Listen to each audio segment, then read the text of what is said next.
Acho que amar o que faz é importantíssimo. Você precisa amar qualquer coisa que você faça, não só para ser CEO. Se eu quiser ser um bom contador, eu preciso amar. Se eu quiser ser um bom financeiro, eu preciso amar. Eu trabalho 24/7, mas eu faço o que eu amo, sou apaixonada.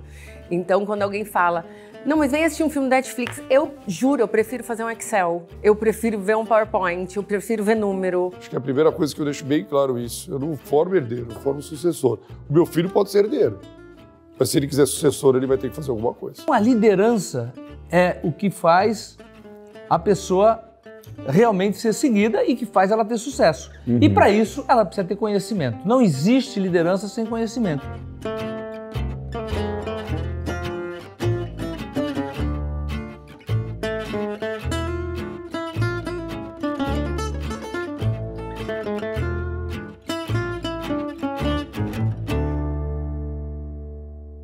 Estamos de volta com o Conselho. Minha voz não está lá essas coisas hoje, mas eu estou aqui bravamente porque eu tenho gente da pesada. Gente excepcional nessa mesa que é parte do seu Conselho no programa de hoje. Aliás, nós estamos na segunda temporada. Se você ainda não assistiu os outros episódios, você pode ir até a timeline e assistir episódios espetaculares. Você também pode se inscrever no canal e acompanhar todos os episódios do Conselho, que tem a finalidade de produzir conteúdo para você que está começando o seu negócio, para você que deseja crescer e chegar no topo. Para isso, a gente traz gente que está lá no topo, que conseguiu escalar essa montanha aparentemente intransponível e traz aqui para você informações valiosas para contribuir com a sua jornada. Eu vou começar aqui com o Marcelo Facchini, ele é diretor-geral da Facchini, é líder, que é uma empresa líder de mercado em segmento de transporte rodoviário no Brasil e a 8ª maior empresa deste setor no mundo. Tudo bem, Marcelo? Tudo ótimo, obrigado pelo convite, Flávio. Espero contribuir um pouco com a minha expertise aqui hoje. Mas vai contribuir sem dúvida alguma. Muito obrigado pela sua presença aqui, Marcelo. Aqui ao lado do Marcelo eu tenho o João Apolinário, ele é presidente e fundador da Polishop, uma empresa considerada inovadora quando o assunto é experiência, produto e vendas.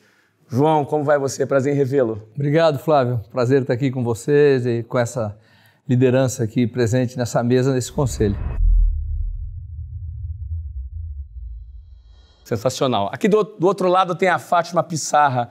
Ela é CEO da Mind, a maior agência de marketing de influência e entretenimento com mais de 400 talentos agenciados. Tudo bem, Fátima? Tudo bom, obrigada pelo convite também, adorei. Me sinto um peixinho nesse aquário, mas estou muito feliz pelo convite, tenho certeza que vai ser incrível. Fátima, de hoje. A sua presença aqui vai adoçar a nossa conversa, porque você traz a sua experiência, uma experiência de lidar, inclusive, com celebridades. Não é fácil, não. Isso aí é difícil pra caramba. Seja bem-vinda, tá? E agora eu vou falar com o João Adib, ele é CEO do Grupo CIMED, uma das empresas mais relevantes da indústria farmacêutica do país. Tudo bem, Adib? Tudo ótimo, graças a Deus. Obrigado, Flávio. Obrigado aí a todos os nossos amigos. Vamos dar muitos conselhos hoje, né? Que ótimo. É o nosso papel aqui dentro dessa rodada. Obrigado também pela sua generosidade de comparecer e dividir seu conhecimento com a nossa audiência. Hoje o nosso assunto é sobre carreira. Como é que alguém faz para ser CEO de uma companhia? Sabe aquele cara que manda? É o CEO, é o diretor-presidente, é o diretor executivo. Como é que alguém faz uma carreira de CEO dentro de uma empresa? Como é que é esse cenário de formação e de plano de carreira dentro das corporações? Cada um aqui tem uma experiência diferente e vai contribuir com esse objetivo. Então, eu quero começar já deixando uma pergunta geral para os 4 aqui. O que um CEO tem que saber para ser CEO? Ou o que ele tem que fazer para ser CEO? Vamos começar aqui pela Fátima. Vamos lá, Fátima. Você me deu uma resposta ali nos bastidores que eu gostei a beça, não sei se você vai responder ela. Mas me diz aí, o que alguém precisa fazer para ser CEO, Fátima? Não, eu acho que trabalhar muito. Eu trabalho 24/7, mas eu faço o que eu amo, sou apaixonada. Então, quando alguém fala, não, mas vem assistir um filme da Netflix, eu juro, eu prefiro fazer um Excel. Eu prefiro ver um PowerPoint, eu prefiro ver número, eu prefiro estar nos grupos de WhatsApp com os agenciados. Então, é uma coisa que é uma paixão, um amor muito grande pelo que eu faço. Então, para mim, é meu hobby, é meu trabalho e é 24/7. Eu coloco a minha família, eu coloco todo mundo embolado. Mas eu acho que para chegar onde eu cheguei, né, dirigindo uma empresa, uma coisa muito importante é conhecer todas as áreas. Eu sempre achei assim, primeiro que eu tinha que dar o exemplo, eu tinha que ser a pessoa que mais trabalha, que eu tinha que dar o exemplo para todo mundo. Não podia todo mundo estar trabalhando eu lá em Dubai. E se alguém sair, eu tenho que saber fazer aquela função. Então, antes eu trabalhava em empresas. Antes de montar a minha própria empresa, eu trabalhava no marketing, trabalhava na Nokia. Eu vim de telecom, que também era uma indústria bem rápida. Mas eu ia no jurídico, eu infernizava o jurídico para saber tudo do jurídico, contador, financeiro. Ia lá no financeiro. Como eu faço isso? Especificação técnica. Então, eu procurava conhecer tudo da companhia, call center. Tinha que saber tudo. E aí, quando eu montei minha empresa, foi bem mais fácil, entendendo tudo como é que funcionava, ou pelo menos me aprofundando em todos os assuntos. Eu acho que isso é muito importante. Eu não fico tranquila se eu estiver à mercê de uma decisão que eu não tenho aquele conhecimento para debater, dialogar com os diretores e com as pessoas. Eu acho que isso é o principal. Em resumo, na tua visão, o CEO ele tem que ter um conhecimento genérico sobre todas as áreas. Eventualmente, ele vai estar mais dedicado a alguma área, porque a área de expertise mais natural dele, no teu caso, é o marketing, presumo. E o financeiro também, apesar de não parecer. Eu sou a única que abre a planilha, eu sei onde tem erro. Eu acho que o financeiro é o mais importante a gente saber. E, ao mesmo tempo, é aquela pessoa que lidera e tem que ser exemplo. Essa é a sua visão. Não discordo de nada. É isso aí. Você já é CEO, você está aí, fundou o seu negócio, é CEO desse negócio, e essa está sendo a sua fórmula. E você, Adib, como é que você vê? O que precisa ter um CEO para poder liderar? Conhecimento, comportamento, como é que você vê isso? Ela já falou a palavra mágica, que é o trabalho 7x7, 24 horas por dia, né? Que é uma doença, um vício, uma droga que perpetua no sangue. Mas, enfim, eu sou um CEO vendedor. A minha escola é vendas. E tudo que eu conquistei até hoje foi por causa de vendas. E o vendedor é aquele cara que não tem limite. Então a gente brinca e fala o seguinte, a CIMED é uma empresa, é uma indústria farmacêutica que tem uma máquina de vendas. Por isso que a gente se apresenta como vendedores. E você identifica vendas como a tua área core? A minha área core e minha empresa é uma empresa de vendas, que tem uma indústria farmacêutica. Então é um modelo um pouco diferente. Mas por que você fala isso, João? Porque como eu comecei em vendas, eu fui passando por várias áreas e sempre olhando esse papel de vendas. Então, por exemplo, o meu CFO hoje é um cara que pensa em vendas.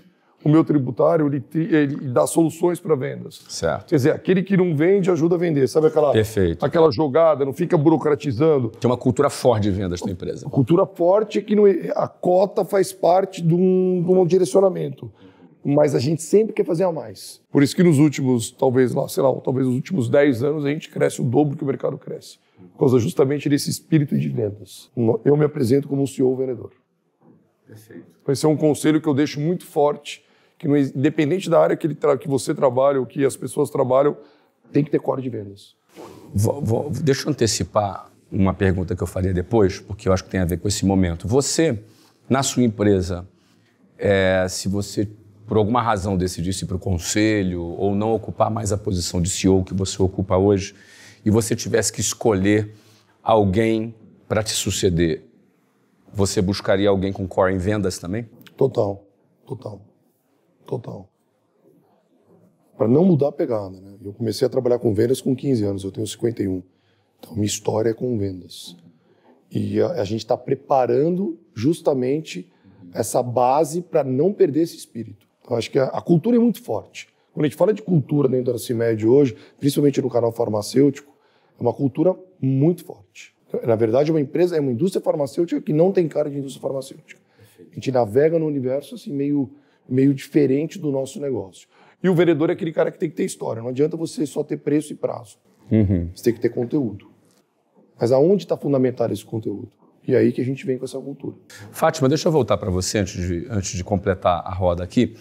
Se você por qualquer razão fosse entrar para o conselho ou fosse dedicar a algum outro negócio e você tivesse a missão de fazer uma sucessão na sua empresa para que alguém assumisse o teu cargo de CEO, você buscaria alguém com alguma expertise específica O dele foi vendas. No teu caso, qual seria essa expertise? Eu acho que vendas é muito importante. Certo. O meu core é vendas também. Tá. Então, eu acho que é essa paixão, esse amor que você passa, nessa nossa área, é o que faz a pessoa... É o olho no olho.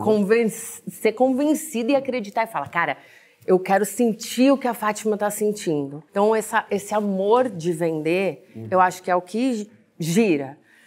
Mas, no meu caso, até pelo perfil da Mind, que é uma empresa muito diversa, e com pessoas, você trata muito com talentos, com pessoas famosas, tem uma parte de empatia e de relacionamento que é muito importante para o meu cargo, especificamente, quando lida com famoso, né, e com sociedade. Só explica rapidinho o que faz a sua empresa, para o pessoal entender esse contexto. A gente é empresário de pessoas muito famosas, né? Gil do Vigor, Luísa Sonza, Xamã, de várias áreas. Então, a gente cuida dessas pessoas para o mercado publicitário. A gente cria projetos e desenvolve eles como marcas, muitas vezes. Então, assim, eu lido com crise praticamente todo dia. Porque eu cuido dos perfis de fofoca, por exemplo, são todos nossos agenciados. Certo. Então eu lido com crise todos os dias. Mas as fofocas produzem essa crise mesmo? Produzem muita crise. Mas hoje o Instagram derruba alguém e sobe alguém. Mas tu acha que produz na mente da celebridade ou produz de fato no mercado? Não, de fato no mercado, na mente da celebridade bem antes. Bem antes. Porque eles ficam lá no Twitter olhando, com 10 comentários eles já estão de cabelo em pé, que tem uma grande crise. Então, isso, por exemplo, é uma coisa que tem que ter muita resiliência para lidar com crise. Não pode ter pânico, tem que entender, tem que ser negociador, tem que falar com as partes. Então, isso é muito importante. Então, levando em conta essa característica, ainda assim, você acha que uma pessoa para CEO é mais alguém de vendas ou alguém mais desse tipo, mais psiquiatra, como você está dizendo, mais psicólogo? São ambos. Mais psicólogo ou tem que ser ambos? São ambos. Porque você vende um sonho para as pessoas, para as marcas que estão contratando essas pessoas. Perfeito. Só que você tem que cuidar deles na vida real. Eles me ligam quando eles estão no banheiro. Tá. Então, assim, eu preciso administrar qualquer coisa. E briga com o namorado, me liga. Como eu comunico que eu briguei com o namorado? É coisa assim, de monte. A minha sogra falou mal de mim, não sei quem fez isso, não sei quem falou aquilo. E aquilo sai no Twitter, no Instagram, e vira uma comoção, uma grande crise. Então, é uma parte de empatia e resiliência muito grande, que é muito forte. Tipo, você tem que manter calma. Se eu usasse só, tipo, agressividade de vendas, o povo ia sair correndo. Então, a gente tem que ser vendedor, mas tem que prestar atenção no que eles estão falando, porque eles são os famosos. Perfeito. Mas essa parte de empatia, de se dar bem com a pessoa, é muito importante no meu cargo. Se for uma pessoa que não quer que viva a vida, eu tenho que viver as 400 vidas. Não tem como. E muitas vezes a decisão é deles. E eu tenho que fazer dar certo. Então, eu aprendi também isso desde que eu trabalhava em empresa, quando eu estudei um pouco sobre hierarquia, eu falava assim... Não, eu sou tão boa, tão boa, tão boa, que eu vou fazer a ideia dele, que eu acho ruim dar certo. Então, meio que isso é autoestima. Isso é uma boa autoestima, parabéns. Eu tenho esse pensamento com o artista. Quando ele fala, eu quero aquilo, eu falo, vou fazer acontecer. Muito bem, Fátima, obrigado. Deixa eu aqui para o Marcelo. Então, Marcelo, o que precisa um CEO ter de característica na tua visão para poder fazer a coisa funcionar? Olha, os dois colocaram muitas coisas positivas. E eu acrescento, acho que amar o que faz é importantíssimo. Você precisa amar qualquer coisa que você faça, não só para ser CEO. Se eu quiser ser um bom contador, eu preciso amar. Se eu quiser ser um bom financeiro, eu preciso amar. E eu acho que é importantíssimo. E o que eles falaram também é que você tem que conhecer as áreas, tem que saber estar lá, ver como é que funciona. E pedir conselhos. Eu acho que esse programa, conselhos, é importante, porque eu tenho dúvidas. Quem vai me ajudar? É difícil, às vezes, ter acesso a quem pode... Você não tem acesso. A gente é sozinho, né? É sozinho. Então, como é bom esse tipo de programa? Porque a gente começa a ter, para quem perguntar, ter uma resposta, né? Eu acho que é importante. E também, eu vejo conhecer gente. Eu acho que é um ponto que vocês não falaram. Nós temos 6.500 funcionários. Eu preciso conhecer gente. Eu preciso ter um relacionamento. Acho que tudo depende de gente. Você pode robotizar, você pode automatizar. Você precisa de gente boa. No final do dia, é gente. Não tem jeito. O mundo, cada vez, vai precisar de gente melhor. Então, não é que o robô, a máquina, vai tirar as pessoas. Ela vai precisar de gente melhor para trocar. Então, é um problema que o mundo inteiro está passando, né? Então, a gente precisa trabalhar isso. E outro ponto que eles colocaram muito forte, vendas, né? A gente tem que vender, vender, vender e vender. Não adianta nada, você tem uma equipe fantástica. Tem que vender não tem pedido. Na tua empresa também tem que vender, cara? Cara, em todas as empresas. Eu acho que muita gente tem esperança. Não, alguma empresa não deve precisar de vender. Não é? Deve ter, não tem jeito, né? Então tem que vender. A empresa de transporte, você é a 8ª maior do mundo, a maior do Brasil, e tem que vender. Se não vender, alguém vai vender no meu lugar. Entendi. O que acontece? Eu procuro entender o que o meu cliente quer. Perfeito. Eu faço o que ele quer. Ele quer carregar mais largura, eu ponho. Tá dentro da lei. Então eu procuro saber o que o cliente quer. Eu vendo de 4 mãos. Uhum. Eu vou no meu cliente, procuro saber o que ele quer e produzo. Então, o meu produto é make to order.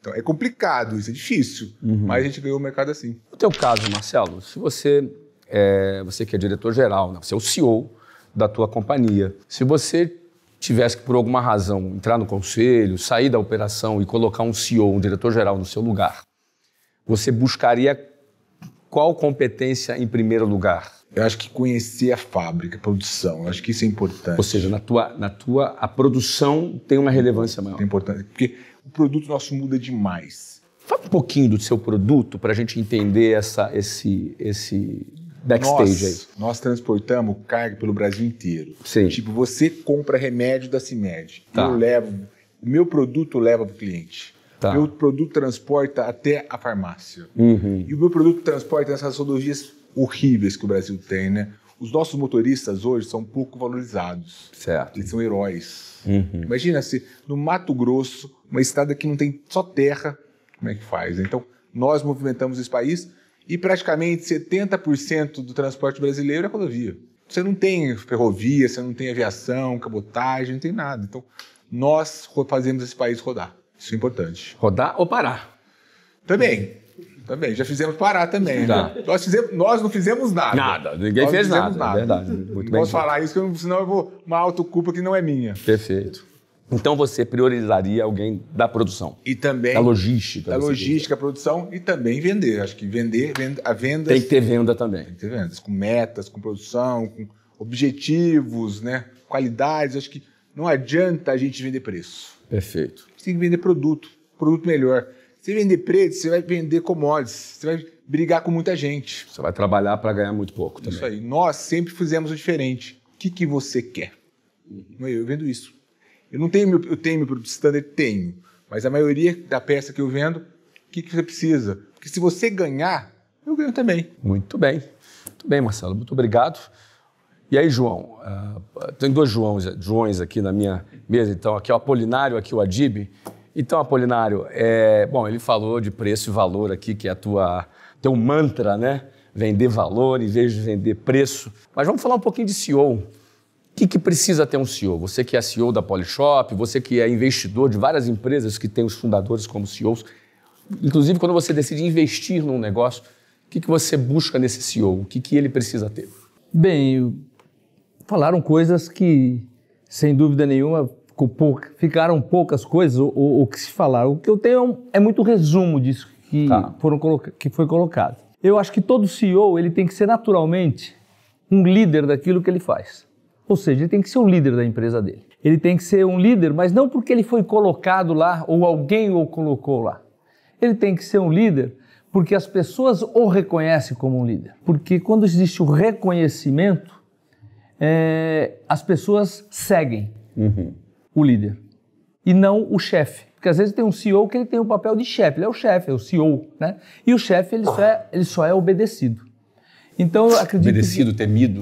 Temido, obedecido e tal. O líder não, o líder é seguido, as pessoas vão buscar. E o que faz uma pessoa ser líder? Como é que se identifica uma pessoa líder? Porque a gente fala liderança. Então, para mim, a líder é aquela pessoa que tem maior conhecimento. Quando você vai buscar um líder, ou quando você vai procurar um líder, você busca o quê? Resolver alguma coisa que você está com dúvida. Seja ele na área financeira, seja ele na parte de vendas, né? Tenho certeza lá que com a Adib, quando a pessoa vai estar na área de venda, ele vai procurar, porque ele sabe que o líder ali é ele, o negócio e a empresa é venda, sem dúvida nenhuma. Então, ele é o líder naturalmente disso.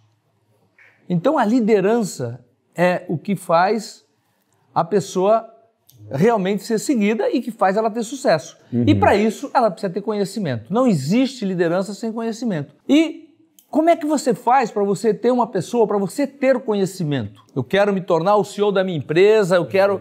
Como é que faz para você se tornar? Porque às vezes fica o assunto pela metade. Fica muito subjetivo. Exatamente. Então, eu entendo que não existe conhecimento sem dedicação. Ou seja, aquela pessoa que conhece é porque ela se dedicou muito. Aqui alguns de vocês já deram o exemplo, sim. Naturalmente, o que vocês falaram é o seguinte, eu me dediquei, trabalhei 7 por 7, 24 horas por dia, estou em cima do... Adoro o que eu faço, prefiro ver uma planilha do que ver um seriado Netflix. Quer dizer, tudo foi usado. Isso significa para mim, para resumir, porque muitas vezes as pessoas têm dificuldade no resumo das coisas.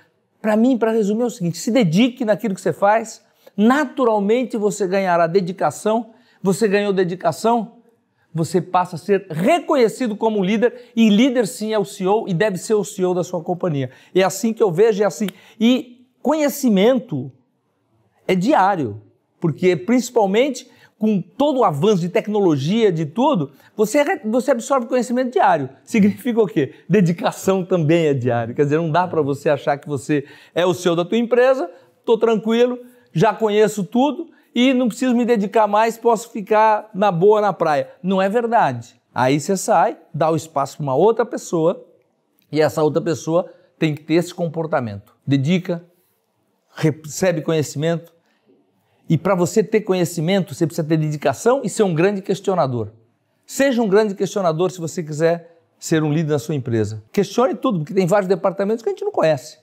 E você questionando, eu tenho essa mania, eu fico perguntando por quê, até eu entender. Eu não tenho vergonha de perguntar, porque às vezes as pessoas têm vergonha de perguntar. Eu não tenho vergonha de perguntar, eu pergunto. Às vezes até coisas que, de repente, eu acho que eu deveria saber, ou as pessoas podem achar. Não faz mal. Pergunte, porque pior é você não saber. E você acabar cometendo erros, simplesmente porque você não falou, mas por que isso? Mas como é que é isso? Porque você não teve conhecimento. E se você fosse buscar alguém para te suceder na função de CEO que você ocupa hoje, quais seriam os conhecimentos? O principal, ou 2 pelo menos, que seriam necessários? Eu entendo que uma empresa, qualquer segmento, qualquer uma delas, ela é feita de 2 coisas. Uma, venda. E o outro é produto. Então uma empresa é feita de produto e venda. Se você não tiver produto e não tiver venda, porque também venda sem produto é difícil. E produto também, sem você ter um canal de distribuição, de venda, não adianta nada.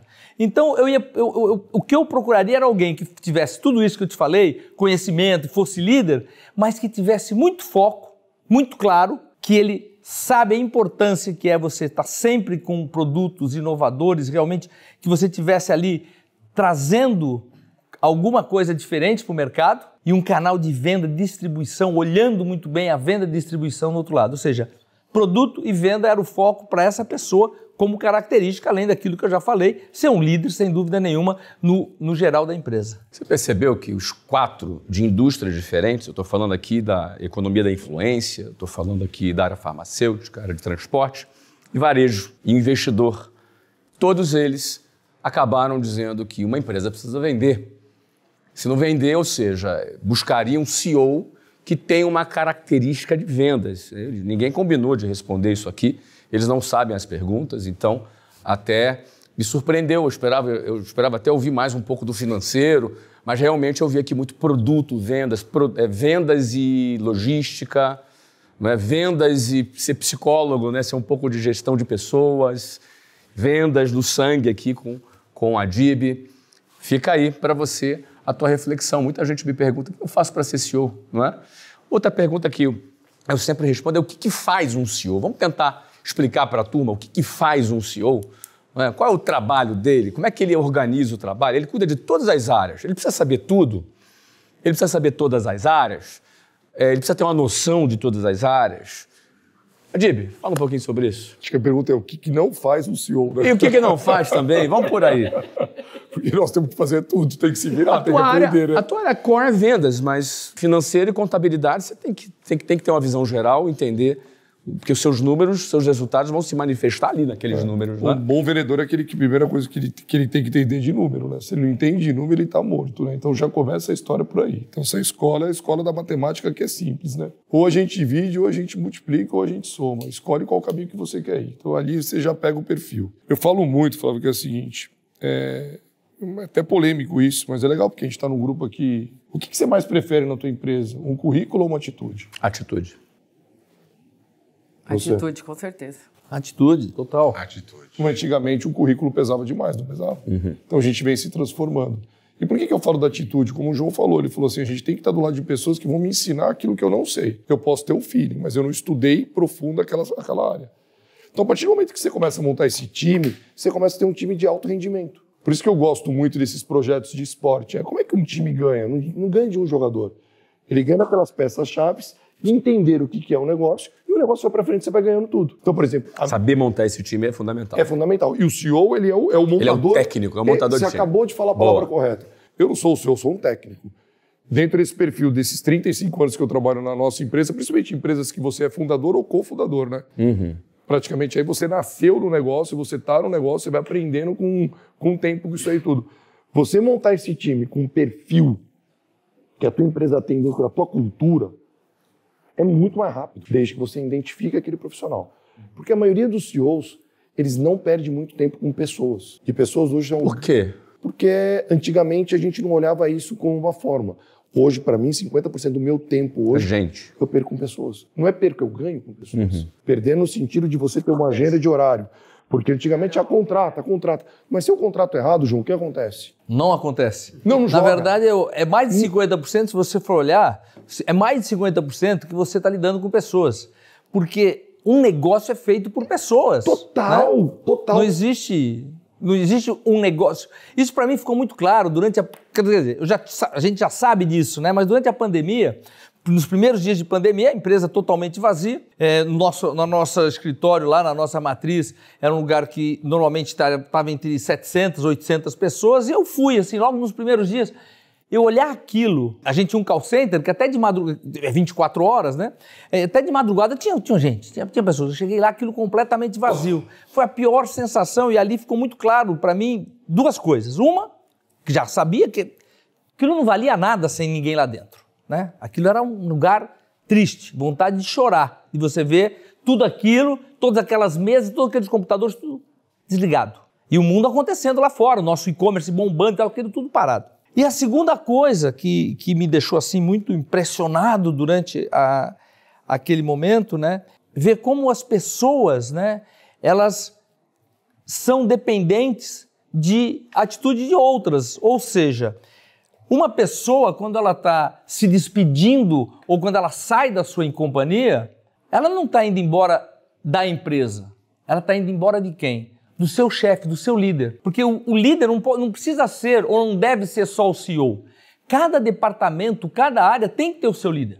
E é isso que é muito importante. E eu via isso. Eu falava, então, poxa, eu preciso rever o departamento que estou tendo maior turnover, ou seja, pessoas indo embora e tal. O problema está com a liderança, porque ninguém deixa uma companhia se ela admira o seu líder. O líder é aquele que inspira, né? O líder é aquele que inspira. Então, isso para mim ficou muito claro. E você vê, era uma coisa que eu sempre tive, sempre falei, mas ali foi... Algumas coisas aconteceram ali, você sabe, a gente estava até conversando antes, quer dizer, também foi um momento muito, assim, para você, de virada de chave, para mim também, porque você começa a ver esse tipo de coisa, você começa a falar, poxa, que coisa, né, cara, a gente já sabia que a empresa e os negócios são feitos por pessoas e a gente entra no automático, né? E quando você vai ver isso aí, você fala, poxa, isso faz toda a diferença, eu preciso cuidar melhor das minhas pessoas, cuidar mais das pessoas e saber quem mais está vindo, o que mais está vindo, quem mais eu deveria estar preparando para me suceder, para ficar ali, para ocupar lugares melhores, porque esse é um sonho de todo mundo de crescer, pelo menos deveria ser, né? Acho que faz parte de qualquer papel, porque eu falo muito dentro da minha empresa que eu quero que aquelas pessoas que estão ali comigo estejam empreendendo junto comigo. Eu não quero pessoas trabalhando, eu quero pessoas empreendendo. Eu quero empreendedores comigo, porque ser dono é uma coisa, empreender é outra. Tem gente, não, isso aqui não, eu só sou funcionário. Não. Eu quero uma pessoa que queira empreender comigo. Se amanhã ela quiser ser dona de alguma coisa, Ou ela compra ações ou ela monta o negócio dela, não importa. Mas nesse momento, enquanto ela está ali comigo, eu quero que ela pense como um empreendedor e seja como empreendedor. Que empreendedor o que quer? Ter atitude. E eu quero pessoas com atitude. Com pessoas que aceitam os seus erros, que aprendam com os seus erros, não escondem. É muito normal, muito comum, né? A pessoa errar e esconder debaixo do tapete, principalmente em companhias grandes, que você não consegue ver tudo. Então a pessoa erra e esconde. Erra. Não. Erre, conserte rápido, só cometa erros novos, ou seja, erre rápido e só cometa erros novos e coloque isso para nós aprendermos com o erro que você... Porque o erro já aconteceu, vamos aprender junto. Eu nunca briguei com ninguém que errou e corrigiu. Eu já briguei com pessoas que errou e escondeu e não corrigiu. E ficou insistindo com o erro. Errou de novo, né? Eu acho que o que quebra uma empresa, o que destrói uma empresa, não são os erros. É a insistência no erro. É você não aceitar que está errado e que aquilo é normal. Vamos aprender com aquilo e vamos tocar para frente, vamos mudar o ciclo. Quem nunca não errou, não é verdade? Pois é, todo mundo erra, tem que aceitar. Procura melhorar. O erro é parte do processo. E eu vejo também a dificuldade em contratação, né? Hoje em dia é tão difícil contratar gente comprometida, né? As pessoas querem já contratar e sair do escritório com um celular, laptop e tal, mas eles não querem aprender. Então é difícil isso. Por isso que eu falo para vocês, é importante trabalhar muito, sim, mas é importante formar uma equipe boa. Que se por acaso você sair, ela vai estar lá. Ela vai conseguir rodar a tua empresa sozinha. Até fui viajar faz uns 15 dias atrás, fiquei 15 dias fora. Perguntei para o gerente, e aí? Como é que foi? Falou, Marcelo, foi ótimo. Só que ainda tem muita gente que depende de você. Que poderia resolver sozinho, mas depende de você. Eles estão errados, porque eles precisam ter atitude. Precisa ter atitude. Para quê? Se um dia você faltar, João, e aí? Problema. Nós temos que preparar as pessoas para o futuro. Sem dúvida. O que me ajuda muito é, como eu sou investidor em outras empresas, esse conceito para mim já faz parte. Desculpa falar de faltar, tá, João? Perdão. Não, eu digo, não, mas eu acho que é isso. Mas é inexorável normal. Isso humanidade. Isso faz parte. Mas eu digo o seguinte, eu em outras empresas, eu não estou ali presente, né? Porque o faltar não necessariamente é faltar aqui mas você não está lá, não estou presente na empresa daquela pessoa. Né? A empresa é dele, o fundador foi ele, eu sou um investidor. E o que eu faço é ajudar a ele fazer com que o negócio dele escale e cresça e tudo. Mas depende dele. A atitude tem que ser dele. Dentro da tua empresa é a mesma coisa. Você tem que ter um departamento, cobrar ali, criar os seus KPIs daquilo lá, cobrar o que ele faça e ele precisa entregar. Agora, para isso, você precisa ter os números e as metas. E é muito simples. E o problema é que, normalmente, empresas pequenas não criam metas. E é importante você ter meta para qualquer coisa. Por menor que seja a empresa. Olha, eu estou vendendo 10 garrafinhas d'água. O mês que vem eu quero vender 11. Não faz mal, mas você criou uma meta. Ou seja, as pessoas... Para você conseguir reter pessoas dentro da tua empresa, você precisa ter metas a curtíssimo prazo, a curto prazo, a médio prazo e a longo prazo. Eu vou voltar aqui para o Adib. Adib, e você falou de atitude, né? A atitude vale mais que currículo. E certamente você deve levar isso em conta para formar o teu time. Como é que você monta teu time na CIMED? Primeiro o perfil, né? Acho que a primeira coisa que as pessoas têm que entender é se a pessoa está vindo ali só pelo salário ou pela cultura da empresa. O brasileiro, ele atrai pelo salário, só que ele não se adapta à cultura. Essa transformação é o que transforma uma empresa numa empresa de alto rendimento. Complementando um pouco o que você falou, né? Meta, né? Eu falo que o principal produto na CIMED é a cota. Sem cota ninguém funciona, tá? Ninguém funciona. Então eu acho que dentro desse que você acabou de me perguntar, é exatamente isso. É a formação em cima da cultura.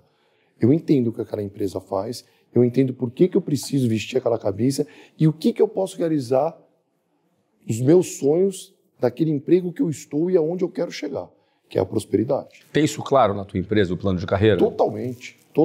E em todas as áreas? Na área de vendas em especial, tem metas? Como é que funciona? A área de vendas é muito high, né? Ela que é o balizador de tudo. Como uma empresa que ela tem esse estilo, né? Então a gente fala muito disso. A gente brinca e fala o seguinte, antigamente, um bom vereador, o que o gerente fazia? Falava, um bom representante autônomo, certo? Você é da cultura de vendas raiz igual eu. Um vereador começou a ganhar muito, o que o gerente faz? Tem vários tipos, né? Tem uns até que não gostam. Tem uns até que não gostam. Tá ganhando mais, normalmente ele tá ganhando mais que o cara. Mais que o gerente. Ele quer decepar o cara. Vai lá e corta o setor, não é isso? Corta o setor, corta o cara. Passa 6 meses, o cara vai lá, tá ganhando a mesma coisa. O que o cara faz? Vai e corta. Lá na CIMED é diferente. Se o cara tá dentro da regra, vamos usar o modelo dele para ver se o nosso tá errado. Por que ele faz e os outros não conseguem? Então a gente tem que sim valorizar aqueles caras que são diferenciados. Que performam mais. Ah, porque lá na CIMED só aquele cara ganha. Não. Se aquele cara ganha, alguma coisa ele tá fazendo. Vamos aprender com ele. Porque igual o João falou, né? A gente tem que aprender todos os dias. Todos os dias é uma reinvenção dentro do nosso negócio. Ainda mais no país que a gente vive, que tem muita oportunidade. Me desculpa. Aqui é o país de oportunidade. Só que você tem que definir qual é o público que você quer atingir. A partir do momento que você definiu e montou o teu time, vai. O que é mais fácil hoje, Estados Unidos ou Brasil? Eu empreendo nos 2 lugares. Eu gosto mais do Brasil. E é engraçado como o brasileiro critica o nosso país, né? Mas é um país de empreendedorismo, desde que você entenda o público que você vai ter o teu produto. Acabou. Só que qual bolha que você quer viver? Você quer viver na bolha de 20 milhões ou na bolha de 200 milhões? A bolha de 200 milhões... Explica isso um pouquinho, Adib, para o pessoal entender. O que é a bolha de 20 milhões e a bolha de 200 milhões? 20 milhões é o público nichado. 20 milhões é um país, se você for analisar, de poder aquisitivo alto. É o dobro de Portugal, é mais do que o Chile, é quase da Colômbia. Quer dizer, dentro do Brasil tem outro Argentina, né? A população quase toda da Argentina. Quase toda da Argentina, e só de pessoal de classe média alta para cima. Exatamente. Só que quando você vai para os 200 milhões de brasileiros, aí o negócio é outro, porque é volume, é consumo, é grande. Muita pobreza. Aí você tem que ter escala. Que é comprar muito, fabricar muito, distribuir muito, para poder vender muito.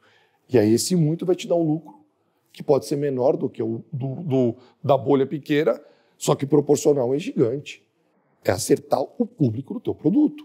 E a maioria dos brasileiros, eles erram quando eles vão montar um negócio, principalmente para empreender. Ele não entendeu o que é o principal shopper dele. Dentro da CIMED, a gente entendeu o que era o meu shopper. Entendeu? Qual o perfil dele? Descreve para o pessoal entender como é que faz. No nosso setor, a faz. gente não discute qualidade, porque qualidade na indústria farmacêutica é obrigação. No meu negócio, medicamento não tem classe social. Se você toma, ela toma, ou qualquer um tomar, eu estou fabricando para todo mundo. Só que eu fui entendendo o processo da escala. E para eu poder ter margem para preço competitivo, eu fui montando a cadeia de verticalização. Então eu não sou simplesmente uma indústria farmacêutica tradicional. Eu verticalizo a parte de embalagens, fabrico, distribuo. Eu só não sou varejista e não quero ser varejista, porque varejista, o jogo é outro jogo, mas eu tenho que estar do lado do varejista. Falei ali no começo da conversa, se o varejo não vai bem, a indústria não vai bem. Aliás, eu já vi você algumas vezes na sua rede social apoiando o dono de farmácia que perdeu tudo na tragédia de Teresópolis, por exemplo. Pessoas que te passaram dificuldade, você está lá sempre, a CIMED, você com a CIMED, sempre apoiando esse tema. Porque quando eu comecei, eu também era pequeno. Normalmente, quando você começa pequeno, quem que te apoia? O pequeno. O sonho de você pequeno, quando você é pequeno, é você vender no grande. Mas quem te bota no grande é o pequeno. E na hora que você está no grande, você esquece do pequeno. Aí que vem a CIMED. Nosso primeiro cliente dentro da CIMED hoje não é o maior cliente do Brasil. São os milhares de pequenos. 75% do meu negócio hoje eu não dependo de grande. Porque eu modulei esse negócio para essa cultura. Para não ficar dependente de nenhum cliente específico. Eu não sei quem falou, mas você falou, né, do herói, né? Acho que foi você. Do herói O pequeno empreendedor no Brasil, ele é um herói. O motorista. Você falou do herói, e eu falo assim, que o pequeno empreendedor no Brasil, ele é um herói. Ele é mais que a gente. Não, mais que a gente. Aquele cara é carroça, aquele cara não paga, ele não é diferente. Me desculpa, aquele cara é um herói. Que se ele está com o negócio dele aberto, o que a gente pode fazer para fazer esse cara realmente se transformar? Aí é o Brasil dos futuros empreendedores. Acho que essa é a cultura que a gente tem que deixar. Muito bom. E esse é o princípio aqui, é o princípio básico do conselho, trazer gente da pesada para trazer para vocês informações que contribuam na sua jornada. Olha, eu sempre fico pensando que quando comecei, lá em 1995, se eu tivesse acesso a determinados conhecimentos que eu tenho hoje, muita coisa tinha sido mais fácil. Eu não tive acesso, tive que descobrir na prática, errando, acertando, mas hoje o conselho está aqui para ajudar você a errar menos, trazendo esses conceitos para você. Eu vou falar com você, Fátima, agora. Um CEO precisa ter muita flexibilidade. O mercado muda muito. O mercado muda muito, o mundo muda muito, a tecnologia muda bastante. E aí o CEO ele precisa ter muita flexibilidade para conseguir tocar e perpetuar o seu negócio. Você veio de uma pandemia em que o digital bombou, os influenciadores bombaram. E, de repente, aquilo se falou, esse é o novo normal. E quando a pandemia acabou, a gente viu que não era o novo normal. Aquilo ali era uma situação de exceção. E agora o novo normal se impõe com audiências menores, com mais pulverizado, com as pessoas naturalmente mais ocupadas com outras coisas, a não ser ficar em casa olhando o seu Instagram, como foi na pandemia. Uhum. Como é que foi você gerenciar essa transformação? Foi difícil para você gerenciar, principalmente com seus influenciadores? Os números eram diferentes, a audiência era diferente, a demanda era diferente? Sim, mudou bastante. Mas eu acho que o importante é você estar preparado. Porque até quando começou a pandemia, que eu vi muitos empresários de artista parando, eu falei assim, não, agora eu tenho que atender de agora para agora. Porque ele precisava comunicar rápido. E aí eu era o canal de comunicação rápido. Então, às vezes, eu recebia mensagem 8 da noite para 10 horas da noite ter um post. Uhum. E eu mesma com os funcionários, vamos embora, gente, sai agora para agora, tem que fazer. Então, naquele momento foi um momento de virada muito grande e eu acho que a gente CEO passa momentos de virada muito grande. Só de estar falando isso eu já pensei em outros 10 momentos de virada que você acha agora acabou tudo. Não, vamos embora, vai melhorar. E agora eu acho que essa retrocedida que deu, ao mesmo tempo eu consegui colocar muita gente no digital, mais do que antes, né? Dar uma abertura maior. A própria televisão começou a falar das pessoas do digital, então teve um movimento para o digital positivo por conta do acesso e da oportunidade que, às vezes, o João, eles não estavam nem vendo muito o digital como importante, passaram a ver, por mais que retrocedeu, você não retrocede isso, mas tanto. Está menos que a pandemia, mas está mais do que antes da pandemia. Muito mais. Pronto, esse é o ponto. A gente atende briefing de semente, umas coisas assim super específicas, e é onde o nicho está crescendo. Então, assim, você tem que ficar muito atento. Nessa parte de tecnologia, eu acho que todas as partes você não pode dormir. Você tem que prestar atenção. Não pode falar assim, tô bem, sou a número 1, meu faturamento é, sei lá, 10 vezes maior que o número 2. Então tô tranquila. Não. Vai apanhar. É incansável. É todo dia eu tenho uma ideia. Todo dia eu falo, não, e se eu fizer isso, e se eu fizer para aquilo? Isso não está sendo atendido. Eu acho que o importante é eu estar atendendo como for e me juntando com os outros também para ver como que a gente consegue melhorar, crescer. Eu escuto todo mundo. Eu sempre falo, não, eu tô vendo que tá caminhando por ali, vamos testar. Não deu certo? Mudou, volta para trás, vamos de novo e vamos de novo. Teve um retrocesso muito grande a tecnologia, essa parte, porque é o que eu tô falando todo dia. Você disse de demanda, de audiência. A verba era minha na pandemia. Perfeito, a verba era toda 100%. sua. Todo mundo só queria influenciador para comunicar. Perfeito. Agora voltou a ter ponto de ônibus, todo mundo. Voltou, isso. E aí? Aí a gente tem conversa com os influenciadores, explica que isso está acontecendo, vamos baixar preço, vamos criar projeto, vamos fazer coisa inovadora, vamos entregar. Eu acho que hoje é o que o João falou. É muito complicado. Hoje você compra uma promessa que não é entregue muitas vezes. Então não falta serviço no Brasil. Perfeito. Porque eu falo assim, eu tenho um grande diferencial, eu entrego o que eu prometo. Uhum. Parece uma coisa louca, mas na minha área... Obrigação, né? Seria obrigação. Seria obrigação. Vem cá, eu tô comprando negócio, você não vai entregar. Eu me sustento nessas mudanças por isso. Vamos testar junto? Eu quero entrar na sua meta, eu quero entrar no seu...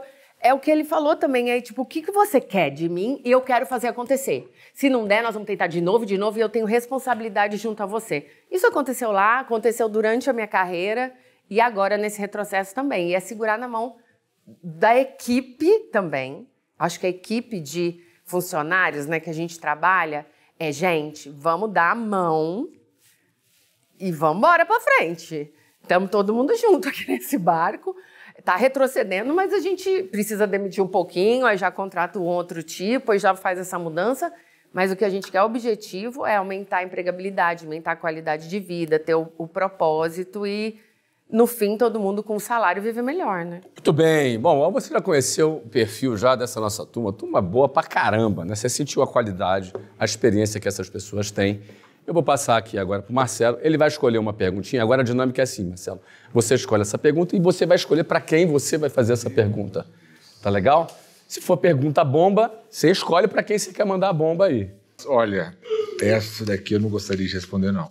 Não, você vai perguntar para alguém. Eu sei, mas eu não gostaria de responder, não. Então pega outra. Não, eu vou passar para quem gostaria. Você quer que ele responda? Então vamos lá, João. Que eu responda? Quer que você responda. Olha, João, Obrigado, bola foi pra você. Wilson. Acabei com você, João. A pergunta é para mim?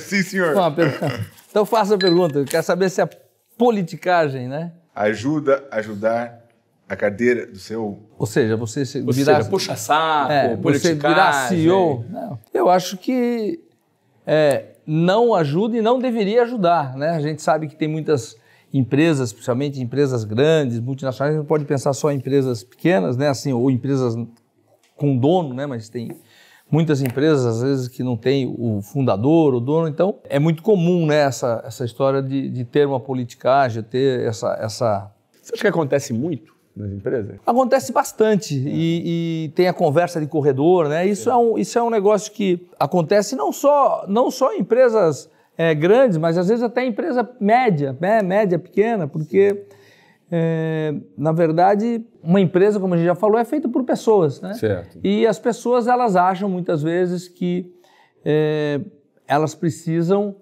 de fazer uma política ali, né, da boa vizinhança, a puxação de saco, vamos dizer assim, para ela conseguir chegar em algum lugar. E isso eu acho que é muito quando é uma empresa que você não está diretamente ou conseguindo entregar ou falando com as pessoas corretas. Por isso que eu te falo que às vezes é muito comum em multinacional, né? Porque às vezes a pessoa não consegue chegar, está muito distante, né?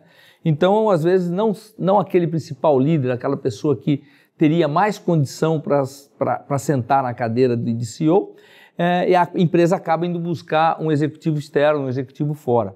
Não que eu seja contra, porque às vezes a empresa precisa receber oxigenação e trazer pessoas de fora. Uma das coisas que me acrescenta bastante, né, eu na Polishop, é participar do Shark Tank, porque ali eu acabo tendo oxigenação de empresas, por menor que seja, tudo você convive com outras pessoas, você convive com fundadores, com experiências diferentes, segmentos diferentes, escutam coisas diferentes que te faz, no mínimo, parar para pensar. Então, eu acho que, às vezes, uma pessoa de fora também pode ajudar, né? A gente não pode ter preconceito de, não, o meu CEO tem que sair daqui da minha empresa. Ou, não, só vai servir se for de fora. Eu acho que não existe isso.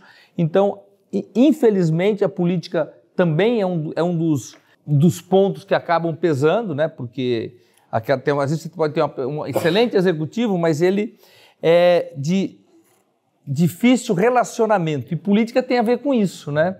Você pode ser um excelente executivo, mas se você é ruim de relacionamento, eu não sei se você deveria ter essa cadeira de CEO. Mas vocês não acham que alguém que foi promovido a CEO por bajulação dura pouco, não?